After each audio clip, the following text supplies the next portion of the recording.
June 1941. A German panzer crew stands in stunned silence around a captured Soviet tank. They were told Russian armor was crude, outdated, welded scrap.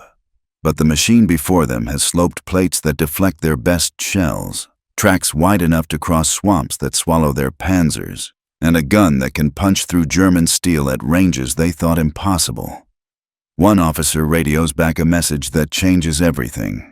We have nothing that can stop this. The T-34 wasn't just better, it made their doctrine obsolete overnight. This is the story of the moment German confidence shattered, when a single captured tank revealed a truth no one in Berlin wanted to hear. Before we step deeper into this tale, I'd love to know where you're listening from today. Which corner of the world are you in? Share it in the comments. And now, let's begin our journey. The summer of 1941 arrives with absolute certainty. German tank commanders roll east with a conviction born from 2 years of unbroken victory. France fell in 6 weeks. Poland crumbled in days. The panzers are proven, their tactics refined, their crews blooded and confident.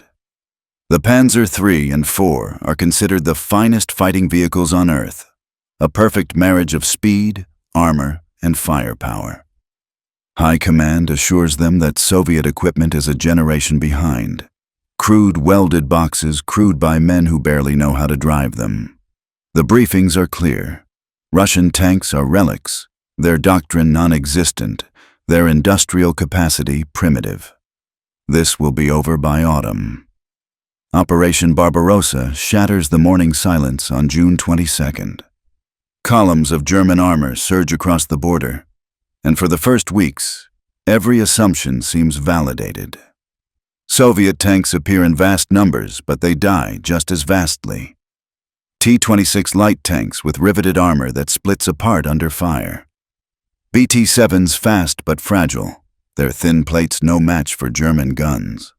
Obsolete monsters like the T-35, lumbering multi-turreted failures that break down before they reach the fight.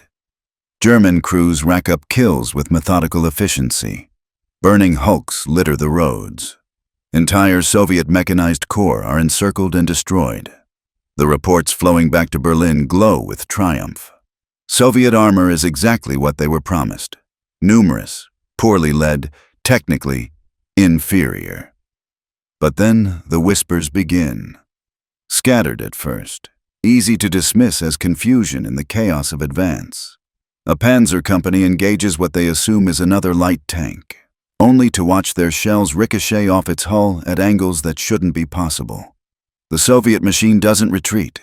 It pivots, fires once, and a Panzer III explodes, its crew never knowing what hit them.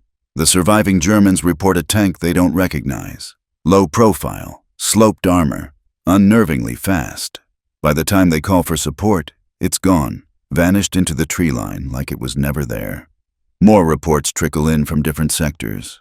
A tank that crosses a marsh where German vehicles bog down to their axles. A tank whose gun reaches out and kills at distances the Soviets aren't supposed to be capable of. Crews begin calling it the ghost tank. Something new. Something they weren't briefed on. But High Command has little patience for ghost stories. The advance is succeeding. Thousands of Soviet tanks have been destroyed. A few anomalous encounters don't change the fundamental calculus. Russian armor is inferior. The numbers prove it. Then, in late June, near Minsk, a single Soviet tank is captured intact. Not destroyed. Not abandoned in haste. Captured. The crew fought until their ammunition ran out, then tried to destroy it themselves, but the demolition charge failed. German infantry secure it before a second attempt can be made. When the first panzer officers arrive to inspect the prize, they expect another crude box on tracks, perhaps slightly newer than the others, something to photograph for intelligence and strip for scrap. What they find stops them cold. The tank sits low to the ground, its hull sleek and angular in a way German armor is not. The plates aren't vertical, they're sloped dramatically. Every surface angled to deflect rather than absorb. The tracks are absurdly wide, nearly half a meter, spreading across the ground like snowshoes. The gun is longer than it should be, its bore suggesting a caliber that makes several officers exchange uneasy glances. This isn't a relic. This isn't crude. One commander walks a slow circle around it, his hand trailing along the cold steel, and says nothing. He doesn't need to. Everyone present understands they're looking at something that changes the equation. An urgent message is sent up the chain. Engineers are needed immediately, not local mechanics, specialists. Men who understand metallurgy, ballistics, automotive design. The tank is to be examined in full technical detail. Photography, measurements, firing tests if possible. Within hours, a team is dispatched from a rear area technical unit. They arrive expecting to debunk yet another panicked field report. Russian tanks have been evaluated before. They're always the same story. Heavy, slow, primitive. But as they approach the captured machine and see the faces of the men who found it, the engineers realize this time might be different. This time, the fear in the soldiers' eyes isn't about numbers or tactics. It's about the machine itself. And that kind of fear, among men who've been winning for 2 years straight, is something new. Something Berlin needs to hear, whether Berlin wants to or not. The engineers arrive at the forward collection point 3 days after the capture, expecting to debunk frontline hysteria. Tank crews always exaggerate. Fear distorts perception. High command needs facts, not panic. The lead engineer, Oberingenieur Werner Hoffmann, has inspected captured French Somuas and British Matildas. He knows armor. He's prepared to write a dismissive report confirming Soviet backwardness. Then he sees the T-34. It sits in morning light, mud still caked on its tracks, a single penetration wound in the rear engine deck where a lucky shot finally stopped it. But everything else, the entire forward profile, shows only scratches and impact marks where German shells struck and slid away. Hoffmann circles it slowly, notebook forgotten in his hand. The other engineers follow in silence. No one speaks. They simply stare. The armor isn't arranged like any tank they know. German panzers, French tanks, British heavies all use vertical or near vertical plates. Straightforward. Predictable. The T-34's hull slopes at nearly 30 degrees. The turret is rounded, almost hemispherical. Hoffmann understands immediately what this means. A shell striking at angle doesn't penetrate thickness. It encounters effective thickness, the actual armor multiplied by the geometry of impact. This machine has found a way to double protection without doubling weight. It's elegant, infuriatingly elegant. They measure everything. Hull armor, 45 millimeters, but sloped so severely it performs like 90 millimeters against frontal hits. Turret front, similar thickness, similar angle. German Panzer IIIs carry 30 millimeters vertical. Panzer IIIs, 50 millimeters, also vertical.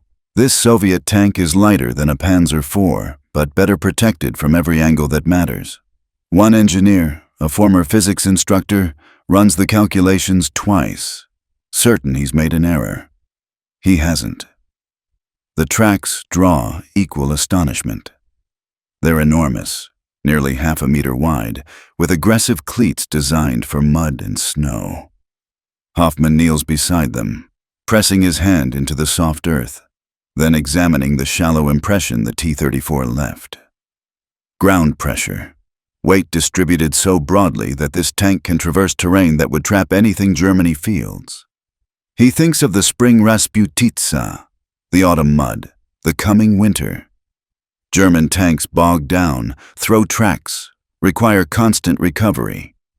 This machine was built for the Eastern Front in ways theirs never were. Inside, the inspection continues. The engine compartment reveals a V12 diesel, aluminum block. Simple and robust. Diesel, not gasoline. Hoffmann notes this with growing unease. Diesel is less flammable, more efficient, performs better in extreme cold. German tanks run on gasoline, a decision made for availability and engine performance in temperate Europe. But here, in Russia, where temperatures plunge to -40, diesel is the rational choice. The Soviets planned for their environment. Germany didn't. The engine itself is crude by German standards, rough castings, minimal precision, but it's powerful. 500 horsepower driving a tank that weighs 26 tons. The power-to-weight ratio exceeds German designs. This tank is fast. Field reports claimed it could reach 50 kilometers per hour. Hoffman believes it now. Speed, protection, and firepower, the holy trinity of armor design, and this machine balances all three. Then they examine the gun. A 76mm L11, long-barreled, capable of high velocity. Hoffman requests ammunition. They bring a captured armor-piercing round. He weighs it, measures it, calculates muzzle velocity based on barrel length and propellant capacity. The numbers are damning. This gun can penetrate 60 millimeters of vertical armor at 1,000 meters. German Panzer IIIs mount 37mm guns. Upgraded models carry 50mm guns. Neither can reliably penetrate the T-34 frontally, but the T-34 can kill them at ranges where they can't effectively fight back. One of the younger engineers, a man who designed components for the Panzer IV, sits heavily on the ground. He says nothing, but his expression speaks volumes. Everything they built, everything they believed about armored superiority, has just been challenged by a tank designed in a country they were told was technologically primitive. Hoffman writes his report that evening by lamplight in a commandeered farmhouse. He chooses his words carefully, knowing they'll reach the highest levels, but there's no way to soften the conclusions. He writes, "The T-34 represents a combination of characteristics we did not believe possible in Soviet design. Its sloped armor provides protection equivalent to much heavier German tanks. Its wide tracks allow mobility in terrain that immobilizes our panzers. Its 76mm gun outranges and outperforms our standard tank armament. Most critically, its design suggests a coherent doctrine prioritizing the correct balance of attributes over individual perfection." He pauses, then adds a final line that he knows will cause alarm. "If this tank is produced in significant numbers, our current armored forces will be inadequate for the Eastern Campaign." The report is transmitted to Berlin within hours. Copies go to the Heereswaffenamt, the Army Weapons Agency, to Guderian's Panzer Command, to Speer's Armaments Ministry. It lands like a grenade in a room full of assumptions. Some dismiss it as defeatism. Others demand immediate verification. A second team is dispatched. They confirm every finding. Then a third tank is captured. Then a fourth. Each inspection yields the same conclusions. By late July, the truth is undeniable. The Soviets have designed and fielded a tank superior in most respects to anything Germany possesses, not marginally better, significantly better. And intelligence reports suggest they're producing them in numbers Germany cannot match. The implications cascade through the command structure. If Soviet industry can mass-produce this level of technology, what else have they underestimated? How many other assumptions are fatally wrong? In the field, tank crews begin receiving the technical bulletins. Diagrams showing where to aim. Weak points, tracks, rear armor, turret ring. Instructions to avoid frontal engagements. Recommendations to use 88mm anti-aircraft guns in anti-tank roles because they're the only weapons guaranteed to penetrate. Morale shifts. The invincibility they felt in June erodes. They're still winning, still advancing. But now there's doubt. Now there's fear. The captured T-34 near Minsk is eventually transported to Germany for further study. It will be examined by dozens of engineers, tested against German weapons, driven across proving grounds. Every detail will be measured, debated, analyzed. But the conclusion never changes. They've encountered a tank that rewrites the rules, and they have no immediate answer for it. The report lands on desks in Berlin like a grenade. Mid-July, 1941. The war is barely a month old, and victory still seems inevitable. Yet this single document threatens to unravel everything. Ministry officials read Hoffman's conclusions once, then again, searching for exaggeration or error. They find none. The technical data is verified by 3 independent teams. The photographs don't lie. The T-34 is real, it's superior, and if Soviet intelligence is accurate, production numbers are staggering. An emergency conference convenes at the Heereswaffenamt, the Army Weapons Agency. Designers, engineers, and military planners crowd into rooms thick with cigarette smoke and tension. The question isn't whether to respond, it's how, and how quickly. Every hour of delay means more T-34s rolling off assembly lines in factories beyond the Urals, factories German bombers can't reach. 2 proposals emerge almost immediately. The first is pragmatic, almost desperate. Copy the T-34 outright. Reproduce its sloped armor, wide tracks, diesel engine, and 76mm gun. Abandon German design philosophy and replicate what works. It's the fastest path to parity. Some engineers argue for it passionately. Why reinvent what the Soviets have already perfected? Produce it under license if necessary. Adapt it to German standards. Flood the front with thousands before the Red Army recovers from its early losses. But others recoil at the idea. This is Germany, they insist. The nation that engineered the world's finest machinery. The Autobahn, precision optics, advanced chemistry. Copying a Soviet design feels like admission of inferiority, a betrayal of everything German engineering represents. Beyond pride, there are practical obstacles.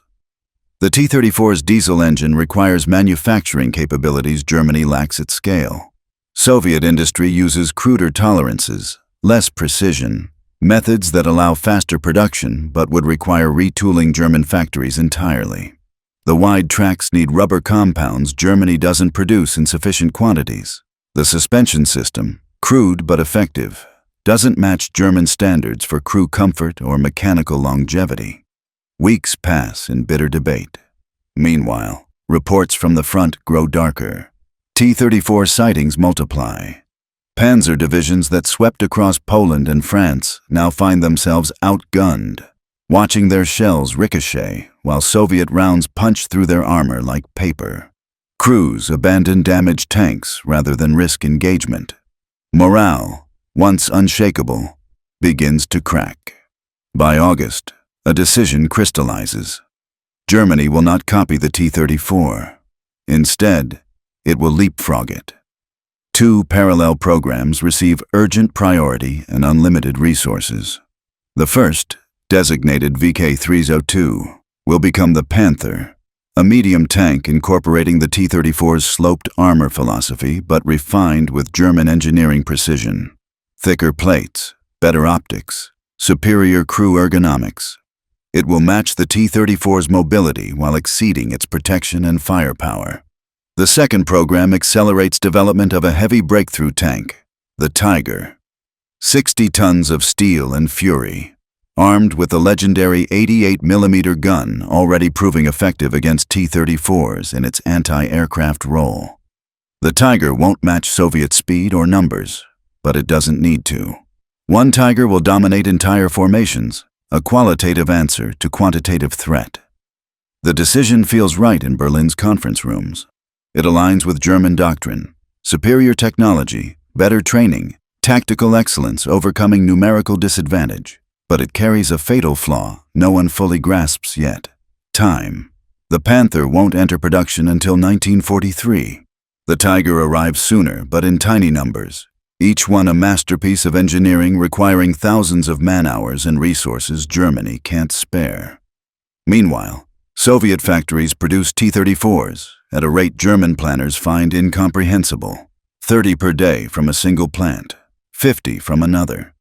Crude, yes, lacking the refinement of German craftsmanship, but functional, deadly, and overwhelming. Frontline commanders receive the news with grim resignation. New tanks are coming, they're told. Superior designs. Hold on. Make do. In the meantime, revised tactical doctrine arrives in field manuals rushed to every panzer unit. Avoid frontal engagement with T-34s whenever possible. Target tracks and suspension to immobilize, Then maneuver for side shots where armor is thinner. Call in air support. Use 88mm flak guns in anti-tank roles. Cooperate with infantry to exploit the T-34's poor visibility and lack of commander's cupola. The instructions are sound tactically but devastating psychologically. For 2 years, German tank crews believed themselves invincible. Now they're told to avoid, to maneuver, to rely on support. The confidence that carried them across Europe evaporates in the Russian mud. Some crews adapt. Veterans learn to exploit the T-34's weaknesses. Its cramped interior that limits crew effectiveness, the poor vision that makes it vulnerable to ambush, the lack of radios in early models that prevents coordination. They survive by being smarter, more cautious, more afraid. Others don't adapt quickly enough. The casualty reports tell the story. Panzer losses climb through late 1941 and into 1942. Replacement tanks arrive, but they're the same models. Panzer IIIs and IVs, facing the same impossible odds. Crews know their machines are obsolete before they even reach the front. In Berlin, designers work around the clock. Prototypes are built, tested, modified. The Panther's sloped armor takes shape on drafting tables, a direct tribute to the tank that shocked them. But drafting tables don't stop T-34s. Prototypes don't hold the line at Moscow or Stalingrad. The single captured T-34 near Minsk, now in a testing facility outside Berlin, becomes the most studied tank in history. Engineers measure every angle, test every material, fire captured Soviet ammunition at replica armor plates. They learn everything about it, and everything they learn confirms the same terrible truth. The Soviets got it right. Not perfect, but right. The balance of firepower, protection, and mobility. Simple enough for mass production, robust enough for brutal conditions, effective enough to kill. Germany's answer, when it finally arrives, will be better in every technical measure. But it will come too late, in numbers too few, to change what the T-34 has already changed. The war. The tactical directives issued from Berlin in late 1941 reach the front lines as winter descends. They arrive on thin paper, typed in neat columns, clinical in their language. But the men reading them in frozen dugouts and snow-covered assembly areas understand what the words really mean. Do not engage the T-34 from the front. Aim for the tracks or engine deck. Request air support when possible. Withdraw if outmatched. For soldiers who stormed across Europe believing themselves invincible, these instructions feel like an admission of defeat before the battle even begins. The Panzer crews know what headquarters will not say aloud. They are outgunned, outmatched, and there is no solution coming soon. The psychological toll is immediate and measurable. Crews that once advanced with confidence now hesitate at tree lines, scanning for the low silhouette that means death. Gunners train their optics on distant movement and feel their stomachs tighten, knowing their shells might ricochet harmlessly, while return fire punches through their armor like paper. Tank commanders who once led from the front now calculate angles of retreat, weighing aggression against survival. Morale reports captured later by Soviet forces describe the shift in stark terms. Men sleep poorly, they argue over assignments. Some request transfers to infantry units, preferring the dangers they understand over the helplessness of facing an enemy their weapons cannot kill. The battles themselves become studies in desperation. Near Kalinin in November, a company of Panzer IIIs encounters 6 T-34s emerging from a birch forest. The German commander orders his tanks to spread wide, trying to force the Soviets to expose their flanks. But the T-34s don't maneuver like the clumsy boxes the Germans fought in June. They move with surprising coordination, hull down behind low ridges, firing and repositioning before the panzers can respond. 3 German tanks burn within minutes. The survivors withdraw, reporting yet another engagement where their best efforts achieved nothing. The after-action report notes the range at which they were engaged, the futility of their return fire, the speed with which the enemy vanished. It reads less like a military document and more like a confession. Meanwhile, across the Ural Mountains and in factories ringing Moscow and Leningrad, Soviet production reaches a pace Germany cannot fathom. The T-34 is not a precision instrument. It is a weapon of mass, designed for rapid manufacture by workers with minimal training. Welds are rough, interiors are unfinished metal, tolerances are loose. But none of that matters. Plant number 183 in Kharkov produces 30 tanks a day before evacuating east. Relocated to the Urals, production resumes within weeks. Other factories join the effort. Stalingrad Tractor Factory, Gorky Automobile Plant, Chelyabinsk, which workers grimly nickname Tankograd. By the end of 1941, thousands of T-34s roll off assembly lines.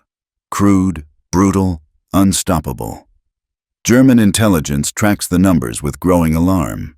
Estimates in December suggest the Soviets have fielded over 3,000 T-34s. By spring 1942, that number doubles. Each report to Berlin includes the same urgent request. When will the new tanks arrive? When will our crews have weapons that can fight back? The answers are always the same. The Panther is still in development. The Tiger is undergoing trials. Production will begin soon. Hold the line. The men freezing in the snow read these responses and understand they are alone. The T-34's flaws offer small comfort. Its two-man turret forces the commander to load the gun, aim, fire, and direct the crew simultaneously. Visibility is poor, with crude periscopes and no commander's cupola.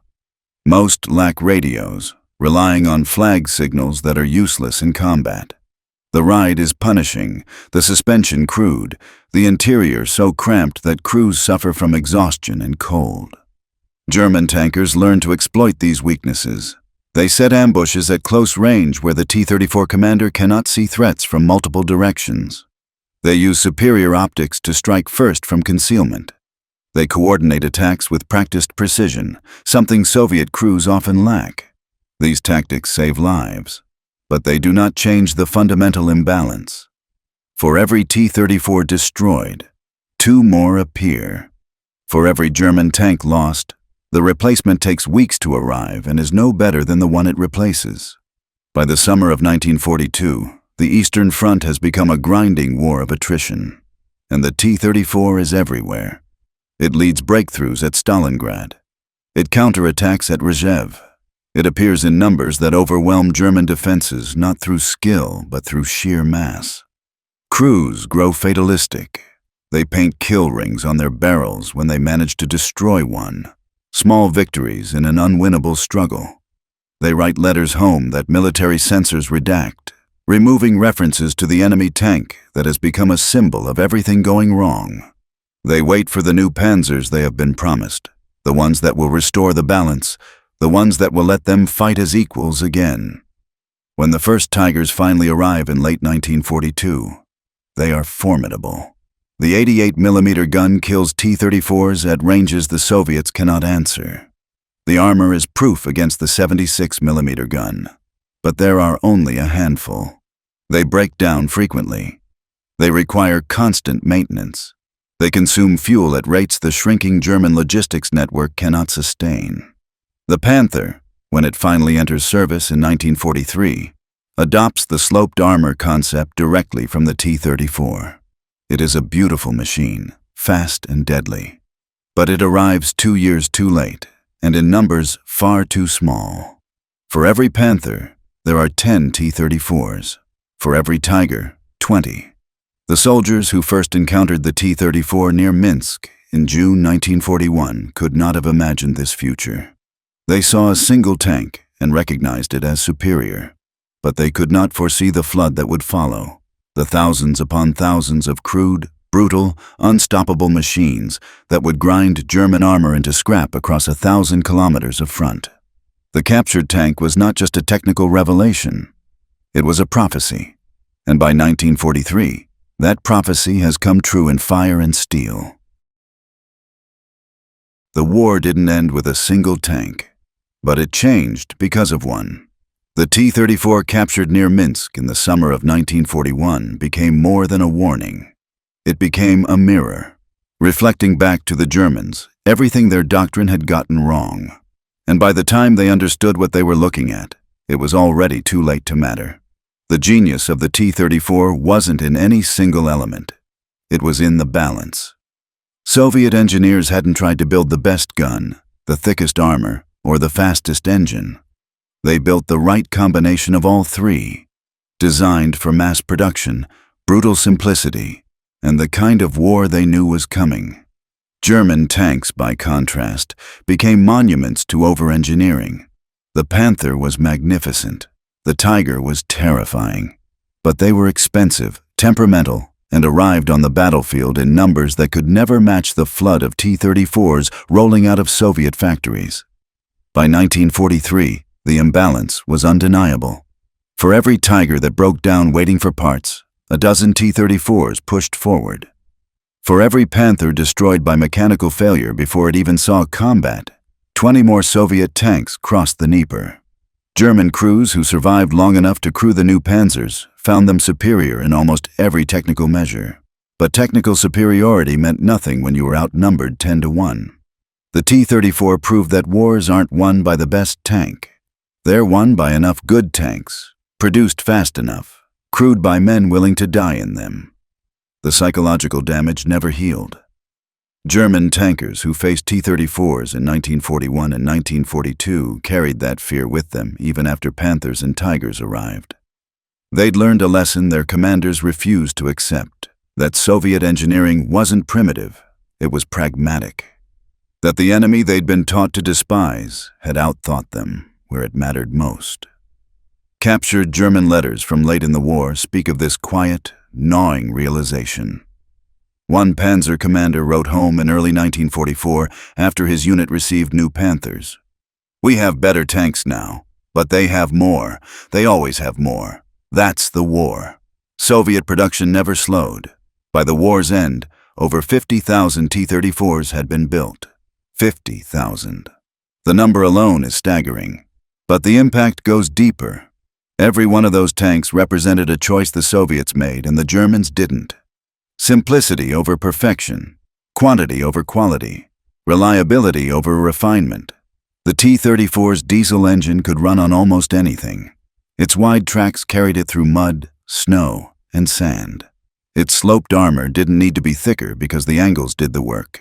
And when one was destroyed, another took its place the next day. German industry couldn't match that. It wasn't built for it. Even if they'd copied the T-34 outright in 1941, they lacked the industrial base, the raw materials, the willingness to sacrifice elegance for output. German tanks were crafted. Soviet tanks were forged. And in total war, forging wins.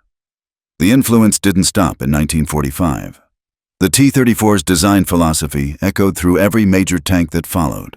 The Soviet IS series carried forward its lessons. The T-54 and T-55, which became the most produced tanks in history, were direct descendants. Even NATO designs absorbed its principles. Sloped armor became standard. Mobility and firepower balanced against protection.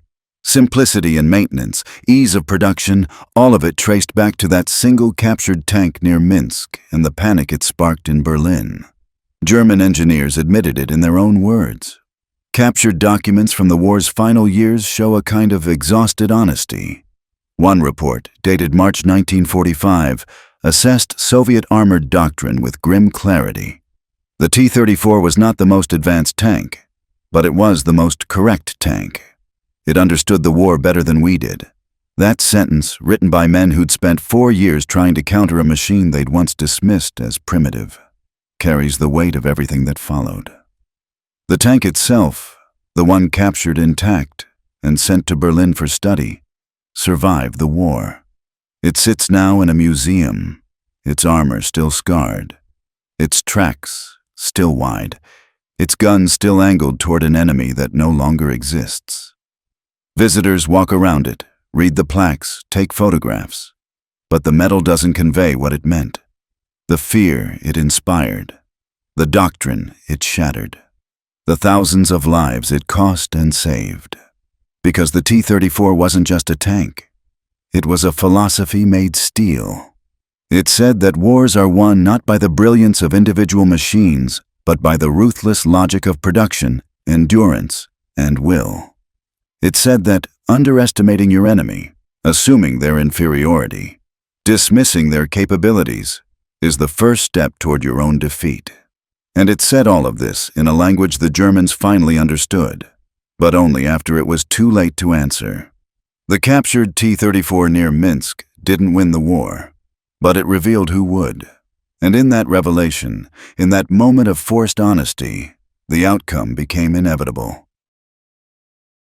A single captured machine, a moment of honest assessment, and the sudden realization that the rules had changed forever. The T-34 didn't just surprise the Germans. It forced them to rethink everything they believed about armored warfare, about engineering philosophy, about what actually wins wars. That captured tank near Minsk in June 1941 became more than a tactical problem. It became a mirror reflecting uncomfortable truths that German high command spent the rest of the war trying to answer. They built magnificent machines in response. The Panther, the Tiger, engineering marvels that tankers loved and enemies feared. But they never solved the fundamental equation the T-34 represented. For every perfect German tank rolling off the production line, 20 crude Soviet machines were already at the front. Perfection takes time. War doesn't wait. The engineers who first inspected that captured T-34 understood this immediately. Their reports weren't just technical assessments. They were warnings. "We've been outthought," they said, "not out-engineered, outthought."